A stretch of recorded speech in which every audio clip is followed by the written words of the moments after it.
अब भारत में नजर आएंगे वॉलमार्ट जैसे विदेशी किराना स्टोर्स। विदेशी किराना को सरकार ने मंजूरी दे दी है। केंद्र सरकार की बैठक में किराना में 51% विदेशी निवेश को मंजूरी दी गई।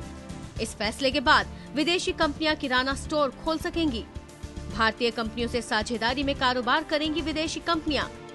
विदेशी कंपनियां अधिकतम 51% हिस्सेदारी रख सकती हैं। किसानों और उत्पादकों से सामान खरीदेंगी विदेशी कंपनियां। सीधे ग्राहकों को सामान बेचेंगी विदेशी कंपनियां। जिस बैठक में सरकार ने विदेशी किराना को मंजूरी दी, उस बैठक में ममता बनर्जी की पार्टी का कोई सदस्य शामिल नहीं हुआ था। इसकी वजह ये है कि ममता बनर्जी शुरू से ही विदेशी किराना का विरोध कर रही हैं। ममता का विरोध ही था कि सरकार किराना में विदेशी निवेश नहीं ला पा रही थी। এটা ভুলে গেলে চলবে না, এই সরকারে তৃণমূল কংগ্রেস দ্বিতীয় বৃহত্তম দল, second largest party in UPA 2। সুতরাং আমাদের সঙ্গে পরামর্শ না করে যে সিদ্ধান্তগুলো গ্রহণ করা হচ্ছে, এগুলোর সঙ্গে জনগণের যোগ বিচ্ছিন্ন হচ্ছে। ইউপিএ 2 সরকার মানুষের কাছে তার জনপ্রিয়তা হারাচ্ছে, কিন্তু তৃণমূল কংগ্রেস শেষ পর্যন্ত চেষ্টা করবে যে এই বিষয়গুলো থেকে এই সরকার যাতে পিছু হটে। ममता के अलावा बीजेपी और लेफ्ट पार्टियां भी विदेशी किराना का विरोध कर रही हैं। देश की जनता के साथ और प्रजातांत्रिक व्यवस्था के साथ एक बहुत बड़ा धोखा है। प्रधानमंत्री जी ने ये आश्वासन दिया था कि इस महत्वपूर्ण विषय पर तब तक निर्णय नहीं लिया जाएगा जब तक हम देश को विश्वास में न ले लें और एक देश के अंदर आम सहमति कंसेंसस न बना लें। अमेरिका के दबाव में और देश का जो कारपोरेट सेक्टर है उसके दबाव में लिया गया निर्णय है।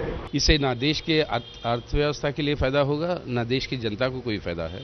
इससे सिर्फ बहुराष्ट्र कंपनियों को, विदेशी पूंजी को और देश के बड़े पूंजीपतियों को मुनाफे ज्यादा उनके बढ़ेंगे, लेकिन देश के लिए और जनता के लिए नुकसानदायक है।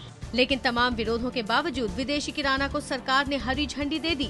विदेशी किराना के पक्ष में सरकार का तर्क है कि इससे करीब 1 करोड़ लोगों को नौकरियां मिलेंगी। बाजार से बिचौलिए कम होंगे। बिचौलिए कम होने से महंगाई घटेगी। खुदरा कारोबार के लिए ढांचा बनेगा। सामान की बर्बादी कम होगी।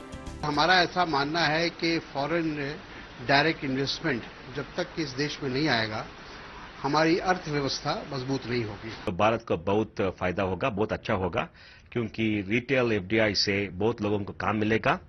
जो कंज्यूमर्स है उनको उनका कॉस्ट कम हो जाएगा और जो हमारे किसान हैं उनको ज्यादा पैसा मिलेगा।